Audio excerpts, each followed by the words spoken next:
वनवास के दौरान श्री राम जी पंचवटी नासिक में क्यों रुके, आइए जानते हैं। वाल्मीकि रामायण अरण्यकांड में पंचवटी का मनोहर वर्णन मिलता है।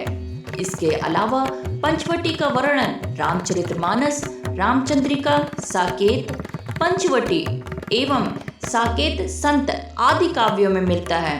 तो आइए जानते हैं कुछ महत्वपूर्ण बिंदुओं के बारे में। वनवास के दौरान श्री राम, सीता और लक्ष्मण पंचवटी क्षेत्र में पर्णकुटी बनाकर रहने लगे थे। पंचवटी नासिक के पास गोदावरी नदी के तट पर स्थित है। लक्ष्मण ने यहाँ पर एक पर्णकुटी बनाई थी।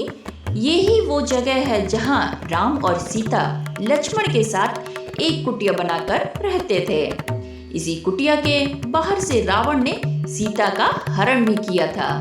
दंडकारण्य में मुनियों के आश्रमों में रहने के बाद श्री राम अगस्त्य मुनि के आश्रम गए। यह आश्रम की दंडक वन में ही था।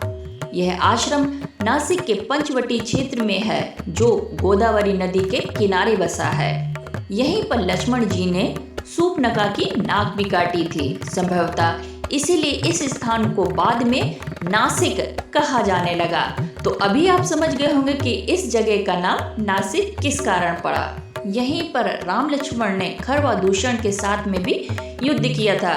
गिरिराज जटायु से श्री राम की मैत्री भी यहीं हुई थी। पंचवटी के मार्ग पर राम को विशालकाय गिद्ध जटायु मिले थे, जो दशरथ जी के मित्र थे।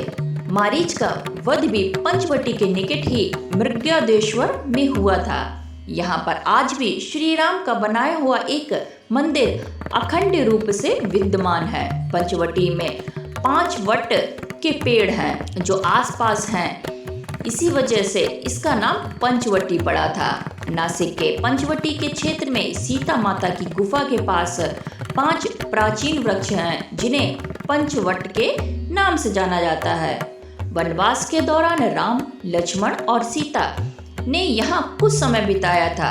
इन वृक्षों का भी धार्मिक महत्व है और ये वृक्ष इस प्रकार हैं: अश्वत्थ, आमलक, वट, बिल्व, अशोक।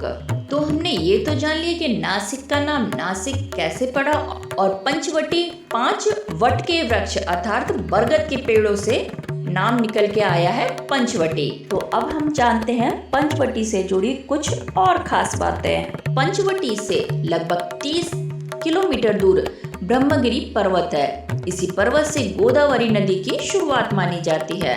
पंचवटी में सुंदर नारायण का मंदिर भी है। मंदिर में 3 मूर्तियां हैं जिनका रंग काला है। इसमें बीच में भगवान नारायण और आसपास देवी लक्ष्मी की मूर्तियां हैं। सुंदर नारायण मंदिर से कुछ दूर सीता गुफा है। यहाँ भी भगवान राम, लक्ष्मण और सीता की मूर्तियां हैं। ऐसा कहा जाता है कि देवी सीता इस गुफा में ठहरी थीं। पंचवटी का काले राम मंदिर भी बहुत खास है। मान्यता है कि श्री राम जब पंचवटी आए थे तब उन्होंने इसी जगह पर आराम किया था। पंचवटी से कुछ दूर वो जगह आज भी है जहाँ पर भगवान राम ने जटायु का अंतिम संस्कार किया था। यहीं पर श्री राम ने जटायु के तर्पण के लिए धरती पर बाण मारकर धरती से जल निकाला था। यहाँ स्थित कुंड को सर्वतीर्थ कुंड कहते हैं। कैसे पहुँच सकते हैं नासिक, आइए इसके बारे में भी थोड़ा सा हम आपको डिटेल बता देते हैं। मुंबई से नासिक लगभग 200 किलोमीटर की दूरी पर स्थित है। वायु मार्ग से मुंबई पहुँचने के बाद यहाँ से रेल, बस या टैक्सी से नासिक पहुँच सकते हैं।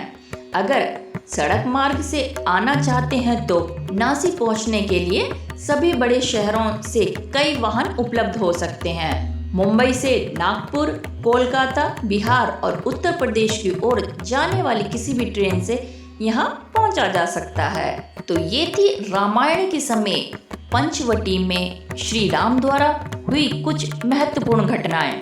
आपको ये रहस्यमय बातें या ज्ञान कैसा लगा, एक बार आप कमेंट्स करके जरूर बताइएगा। वीडियो पसंद आया तो लाइक और चैनल को सब्सक्राइब करना बिल्कुल मत भूलिए। फिर मिलते हैं नेक्स्ट वीडियो में, तब तक के लिए bye bye, take care. My name is Khushboo and thank you for watching.